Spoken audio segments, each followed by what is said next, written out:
So we have our speaker who is on a flight. Well, he seems to be island hopping, going across the islands, but he's destined for Puerto Rico. And he basically describes what he sees as he is, as he says, 30,000 feet. So we have a very vivid, beautiful imagery of the water and the islands as they appear on the water, and the comparison to casino's bays. So that's a very good metaphor, and a lot of what I call gambling imagery, and money, wealth, because you can see casino, pot, and as in jackpot, glitter, silver, Mavericks gold ring. So we have that, and then he moves from island to island, makes some comments about the various islands that he comes across. He's obviously comparing them, and in the comparison, we understand why eventually San Juan seems to take the pot, because some of them, based on their development history, seem not to have developed as well as Puerto Rico. And of course, Puerto Rico's development is linked to their association with the U.S. However, as he says, all that glitters, or something about there's a glitter, a reference to glittering, which brings up the proverb, all that glitters is not gold. So we understand that while Puerto Rico, unlike the other islands, may be doing very well, modernized, okay, they're not slow and poverty stricken, or using art, to lure tourists, as in the other airports that he mentions in Stanza too. They're certainly more efficient and everything. However, the irony is that they are certainly not as free as the other islands, because they are restricted by the association with the U.S., restricted by being almost a colony. Well, it's a colonized neocolonialism, of the U.S. And even within Puerto Rico itself, we see the contrast between the real rich and the poor. And at the end of the day, Puerto Rico, yes, may seem very, welcoming and very appealing and dazzling from the sky. But when you get on the ground, you realize that it is really not all that it's built to be. That comes up in the stanza before the last, where we basically have a country that is shattered, as in a comparison with the TV, the broken TV set that belongs to somebody else. So I think at the end of the day, the message is that the other islands can take some heart. Yeah, they may not be as developed, but they certainly are not as burdened or restricted as it would seem Puerto Rico is. All right. That's a pretty good breakdown. We can almost just move to the next poem. No. Yeah, pretty good. So, I don't know if many of you guys watch my poetry lessons, but my lesson on this poem is over 40 minutes, which is more time than I like to spend on any one poem, because attention span is a thing. But looking at this poem, Tessa mentioned what I will kind of super summarize as two contrasts in this poem. One, we see the contrast between Puerto Rico and the other Caribbean islands. We see about 5 islands are mentioned. Yeah, we'll go into it later on. And the idea is Puerto Rico is rich, the other islands are poor. That's in a sentence what's happening. But there's another contrast between what Puerto Rico appears to be and what Puerto Rico actually is. So we get into the theme of appearance versus reality, which is a common theme across several of the Seasick poems. Because while Puerto Rico appears to be this haven, this almost Caribbean promised land, we see that Puerto Rico does have its own problems. It's not all sunshine and rainbows. It glitters, but it's not necessarily gold. So yeah, between what I said and what Tessa just said, you should get an overview of what's happening. Now let's go through the 1, 2, 3, 4, 5, 6, 7, 8. Are you joking? 1, 2, 3, 4, 5, 6. Let's go through the 7 stanzas and spend about 2 minutes on each stanza. And if there's difficult diction, If they are important devices, let's pick them out and discuss them. So, stanza 1, cruising at 30,000 feet above the endless green, the islands seem like dice tossed on a casino's base. Tessa mentioned this imagery here. We see this reference to the casino. What is this reference to the casino doing? We know that the speaker is cruising at 30,000 feet. He's in a plane, and the endless green is like he's looking down at the Caribbean Sea and the islands. It looks like endless green. The islands seem like dice tossed on a casino's base. Obviously, we have a simile here, and what is the meaning of this? The islands seem like dice. Why would the islands look like dice? What is the similarity between the islands and dice? Sir, when you roll dice, they're random. So it could be the islands are randomly thrown about. Okay, so it could be talking about the physical scattering of the islands, the island here, island there, and also the randomness of the dice. It meets up well with the size of the numbers on the dice. You know, the little dots are quite small, just like the Caribbean islands. So we have a depiction of how the islands physically look from 30,000 feet in the air. But let's look at the deeper meaning of the dice tossed. So look at the language used. The islands seem like dice tossed. Why are these dice tossed? And why are we in a casino? Why a casino? Why dice? Why tossed? Okay, something here just came to mind because I'm bringing in the history as well. I know that, well, the islands have been described as pawns historically because they were, traded between in terms of those in the European wars, and after the wars, the treaties and exchanged, and they just seemed like pieces that could be shifted around in a larger game for European power. And I'm just thinking, it never occurred to me. I'm just thinking of it now, that could also be a reference to the historical aspect of our development, that we've just been tossed here, tossed there. I mean, for example, with Saint Lucia, we were like 7 times British, 7 times French. So I'm thinking of that historical aspect to it, and I know there's a lot of historical allusions in this poem as well, so that just came to mind. And that is supported a lot by the diction in tossed, dice tossed. We see that we're being tossed around, taken advantage of. We're just pieces on a broader game. And this game of chess is being played by, the colonizers historically. We see that the islands are like dice. And then we see that Puerto Rico, we see that some islands in line 3 come up lucky, others not. So the deeper thing now, the dice makes it gives us a physical image of the island's size and randomness on the map. But it also suggests that how rich or poor a country is, it's up to luck. Our chance. So Puerto Rico is rich not necessarily because they are the best, not because they work the hardest, but maybe historically things just fell into place so that they became rich. Some islands are poor, not necessarily because the people are bad, but it's almost a luck or a fate-based system.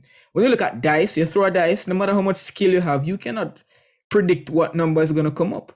So just as how we have different combinations on the dice, some islands are just lucky, some are not. And that is the whole point here. And then we see Puerto Rico takes the pot. The pot here is, of course, the jackpot, all the money.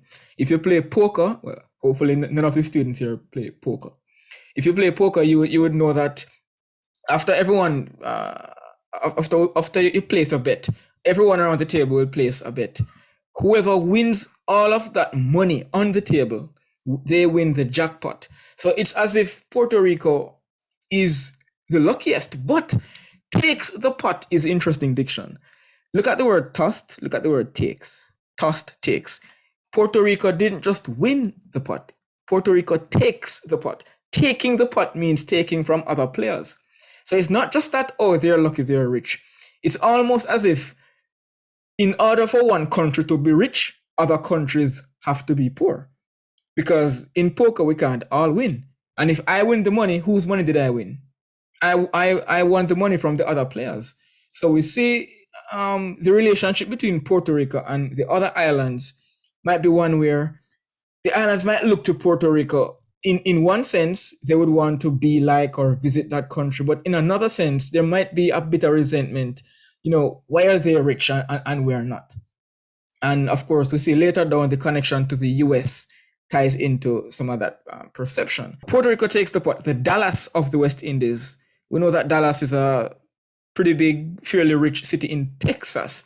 There are some historical reasons why Dallas specifically is mentioned, but basically this comparison, this allusion, we could say, it is just making the point that just as how Dallas is a rich country, is a rich city in Texas, in the U.S., or not necessarily just rich, but well known.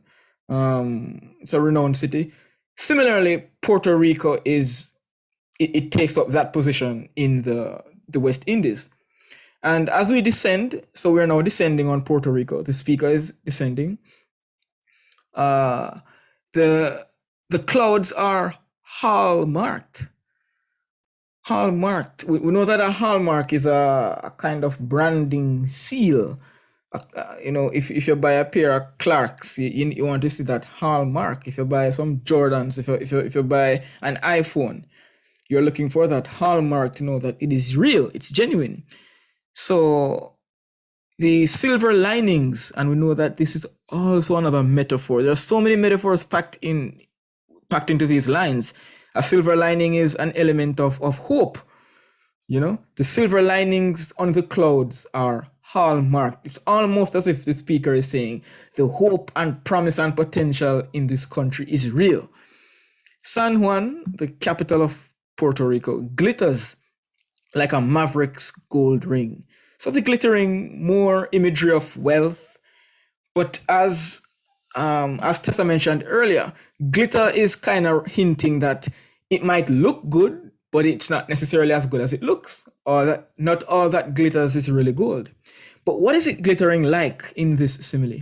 It is glittering like a maverick's gold ring. A maverick is not necessarily a good person. A maverick is kind of maybe a rich guy, one who schemes, one who plots and steals, and he's wearing this fancy gold ring to show that he has money. So similarly, we see that San Juan is glittering, but it's almost in a sense where they didn't necessarily earn this glitter. It's almost in a negative light. Is anyone else seeing this, or am I crazy?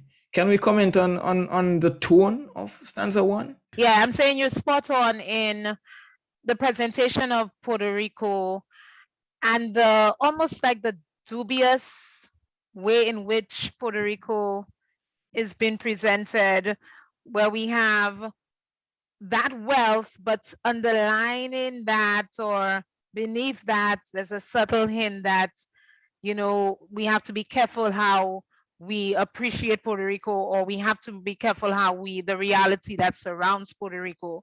As you said, how did she actually gain that wealth? At what cost? What risk? Because I always think of a maverick as a risk taker. What did she have to give up? Or so it for me, the foreshadowing is immediate from the beginning of the poem, that yes, Puerto Rico is wealthy, it's modernized, but be careful, let's so to me, in terms of what you're asking about the tone or the writer's attitude, certainly preparing us or giving us an indication that we ought to be careful how we look at Puerto Rico. It might not be all that it seems to be. As we jump down into stanza 2, all across the Caribbean, we had collected terminals. Now, this line struck me as a little strange. We had collected terminals. It's almost as if someone was handing out terminals. Jamaica, here you go. Trinidad, there you go. We've collected terminals. It brings us back to this kind of luck or fate element brought out in the dice, whereas it's as if we are in this position because someone else gave us this position. And we see that Puerto Rico was given their position by the US, and historically the other islands have been given their economic positions, by whatever countries would have interacted with them or owned them historically. So we had been we had collected terminals. Airports are like calling cards. You know, a calling card is like, we can consider it like a name tag, an identity card. Cultural finger marks. A finger mark is like a fingerprint or a stain left by your finger. So basically, we're zooming in on the airports of each country. If you look at the airport of each country, you can see that country's identity. You can see that country's economic state. So we looked at Puerto Rico in contrast to the other islands in stanza 1, but now we're going to get into the nitty-gritty. And we're going to look at each country's or some of the country's airports and see how we can assess that country's financial standing, that country's societal standing, by what we see in the airports. We see handwritten signs in Port-au-Prince, handwritten signs. Maybe that refers to poverty. You know, they're not big typed billboards, they're handwritten signs. We see Piarco's sleazy tourist art, sleazy, not so high quality. We see lethargic contempt, kind of lazy, not such a good work ethic in St. John's. So we see that the Caribbean islands or the airports in these islands are described as being below average. And then at the end, and now for plush San Juan, which is the contrast. San Juan is plush, you know, wealthy. Pilot is giving a notice that U.S. regulations demand all passengers not disembarking at San Juan stay on the plane. I repeat, stay on the plane. So the plane is landing, but perhaps it's just it's going to be passing through San Juan. This is not the plane's final destination. So if this is not your destination, don't come outside. Stay on the plane until we rise again. What is the tone in this announcement, and what might be the deeper meaning? It sounds innocent. It sounds like just a pilot doing his job. But what are some interesting things in this announcement that the pilot makes? Sorry, I'm not sure, but it sounds more like a warning, like if you're not coming off here, don't come off, or something might happen to you, or the plane might leave. It sounds like a warning. Yes, it's a warning. But what we want to know is, what is the tone or the underlying message, the hidden message in this warning? For me, it implied that, because Puerto Rico was so wealthy and doing better than the other Caribbean islands, that people would deliberately, come off the plane and stay there and hide there, store away there, to make use of their riches to get away from the poverty and stuff of their country. And they were warning people against that. Yes. And if you look at stanza 4, we see that there are U.S. patrol cars gliding across the shimmering tarmac. So we see this air of security, of strictness, keep them on the plane. Don't let them out. Who knows what they might do? They might run away. They might run off in our country and wreck it. I'm getting that undertone. There was a hand. Was it Tessa? Yeah, I was just going to emphasize, though, since you said the tone, like fear, that's what I'm saying, like just afraid of these Black people and what they might do, what impact they might have on the socioeconomic conditions in Puerto Rico to depress it. So, if we have all of these people come in to Puerto Rico, obviously seeking advancement economically, but what will that do for the social conditions in Puerto Rico? But not just that, and I'm in agreement with a comment I saw, the discrimination, the fear of Blacks, that's what I'm sensing here. So that's all I'm getting. Yes, it's said in a way that, it seems like a matter of fact, or, just a regulation but underlying all of that is the conditions that Puerto Rico is facing, that it's essentially is being controlled. It has no control over its destiny.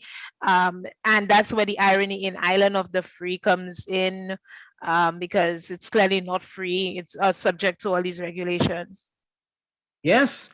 And the following lines of the poem actually cement all that we have been saying. Because it says here, subtle Uncle Sam, sarcasm here, because Well, it could be sarcasm because this for the speaker it's obvious discrimination. It's not very subtle. Subtle means I can barely even see what the person is really saying. But for the speaker, it's obvious what this pilot is doing. Afraid too many desperate blacks. Desperate blacks. Look at how the blacks are described. Even the word blacks, pretty racist in my opinion. You're gonna call up some black people blacks? Desperate blacks. Too afraid. Afraid too many desperate blacks might re-enslave. We'll soon come back to this word if we have time. Re-enslave this island of the free.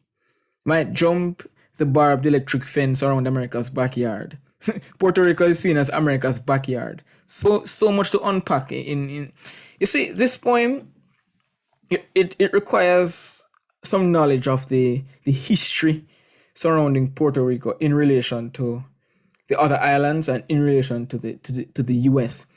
So if you have time in your preparation for the exam, it's good to look into what happened with Puerto Rico. How did this country how was it seen? How was it connected or separated from the other Caribbean islands and from the US? So we see here that they're basically afraid that the people on the plane are going to come out and, just wreck the country, might re-enslave this island of the free. So Puerto Rico is the island of the free here. But we're going to see, as Tessa mentioned, that Puerto Rico isn't really free. So it's irony here. Might even be sarcasm, because the speaker seems to be a wise guy. The speaker seems to be pretty sarcastic. Might jump the barbed electric fence metaphor here. It's not a literal electric fence. It just means the borders around America are so walled up. It's so difficult to enter America, even enter Puerto Rico. So it's considered an electric fence. Going through an electric fence is not a good idea. You might get electrocuted. But where are electric fences found? In prisons, around prisons. So technically, the metaphor is backhanded. It's two-faced, because the electric fence is supposedly protecting America or Puerto Rico from the blacks. But if you're surrounded by an electric fence, aren't you in a prison? I wouldn't want to be surrounded by an electric fence. So we see also that Puerto Rico isn't free. All right, we have headed into stanza 1, 2, 3, 4. Do we see anything interesting in stanza 4? Any comments on stanza 4? Okay, well, based on our understanding of Give Me Your Paw, which is an extract from a poem that's on the Statue of Liberty. Is that where it's coming? Yes. I believe that's correct. So based on that, again, the irony is that here you have a country that, I'm talking about America, that was built on immigration. When we look back at like the early 1900s, built on the backs of immigrants largely. And we can go even beyond that to the Mayflower and everything. But what I'm saying is, we know that history of migration from Europe that helped to build America, and they welcomed, and which was what the Statue of Liberty was symbolic of, to welcome people. But now that same country is not allowing people to come into their extension of their mainland, which is Puerto Rico. So again, and you mentioned contrast earlier. I also saw contrast in America's policies, the duplicity. Again, just the whole deceptive way in which there's one law for them and another law for others. So that's what I'm seeing here, that they're not allowing Puerto Rico to develop truly as they have developed. And it's all like neocolonialism, because when you go back to might re-enslave, it suggests that they freed Puerto Rico. And of course, that would have been the case from the 1898, the 10 Years War, the Spanish-American War then. But this notion that they did something beneficial for Puerto Rico, and out of their benevolence, Puerto Rico is what it is. And now the blacks are the ones who are going to absurdly re-enslave. I don't know how blacks can enslave anybody, but anyway, so I just see just this highlights. And well, I mean, I do teach history as well, so I'm able to connect I all of knew this it. to the theme to the to this America, the theme, the Americans in the Caribbean, where all the dollar diplomacy, all of these kinds of policies they've had, where they come across as benevolently helping and making things better, but the backhand of that is that, look, we do want to control you, so yeah, we'll help you with your finances, but anytime something goes wrong, we step in, which is what dollar diplomacy was about. So that's how I see it. That's why, for me, I mean, when you asked about the poems that were our best poems in our breakout rooms, I mentioned Dark Time I Love, which has history, but I just find it's a lot more simpler to digest. And Test Match Savannah Park, which also has a historical aspect with the cricket match, but I also find it hard to digest. This poem, I understand it, I can handle it, but I just find when I teach it, there's just so much of the history that I have to do as background. And without that kind of historical, if you don't get into the history, sometimes it's difficult to really appreciate what's going on. So for sure, you need to understand that. Give me your poor phrase to really put everything in context. Why, it is ironic that they are not doing the same thing for Puerto Rico, allowing Puerto Rico to blossom as they themselves have blossomed under mass migration. And your students are lucky that you teach history as well, because you're able to give them broader context. There are a couple of allusions in this poem, and we need the historical context to understand those allusions. So in stanza 4, we see give me your poor, referring to something on the Statue of Liberty. And then we see through toughened tinted glass, some nice alliteration there. The contrasts tantalize. So we've been mentioning many contrasts thus far. One of the contrasts is this man is sitting in the plane looking out, and he's seeing what appears to be a promised land, rich country. But there's a contrast in, maybe his homeland, comparing that. There's also a contrast with how America claims to be this island of the free, claims to be this sanctuary for poor people, but at the same time we see patrol cars stopping people from getting off the plane. So there are many contrasts. Another contrast here that is tantalizing, as we'll see by the end of the poem, is that Puerto Rico has rich and poor people.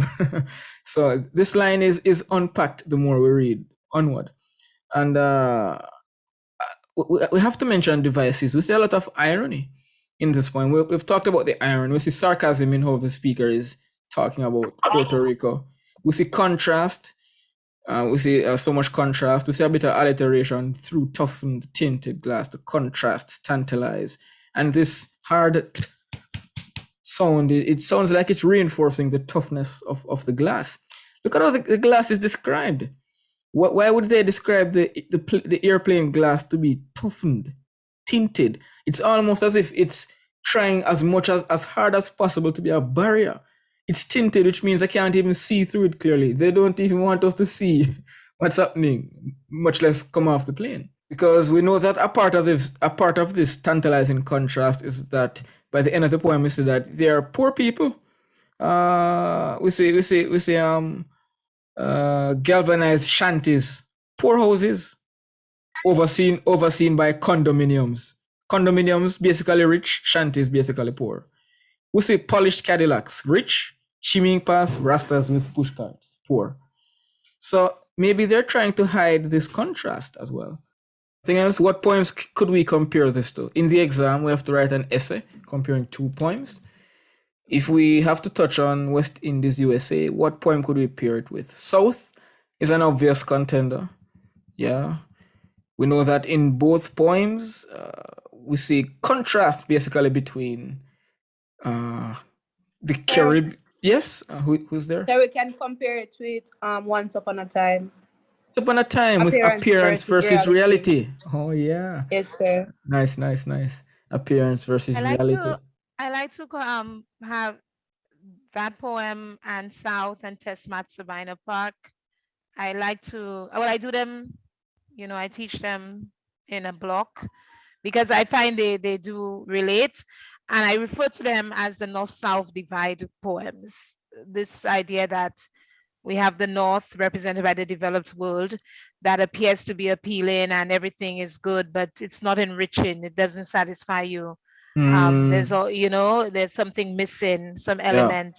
So I always like to think of these three poems as portraying that, yeah, Caribbean life, yeah, like for instance with the airports, again, we struggle, we're poor, we try to, we may have, our issues, but when we look at life, it's more rewarding. In other words, your sovereignty, in a sense, which is what most of the islands we do have. We are Mm, independent. Yeah, we might be, developing countries. I know we don't say less developed anymore and all of that, but we are developing countries. But life is just so much better in many respects than being in a place like Puerto Rico, where you are still, in a sense, a part of America. They're not free.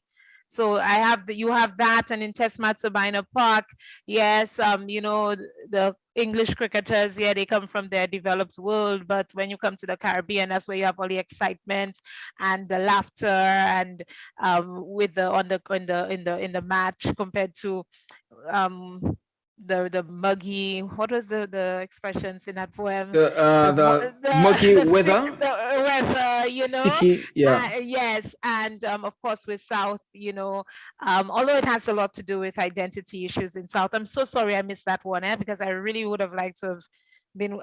South is also a poem I think is a little deeper, but I understand the notion that you want to return because that is where the water is and the ocean that really makes you feel good, as opposed to the tepid water in the or the saltless savannas. So I like these three.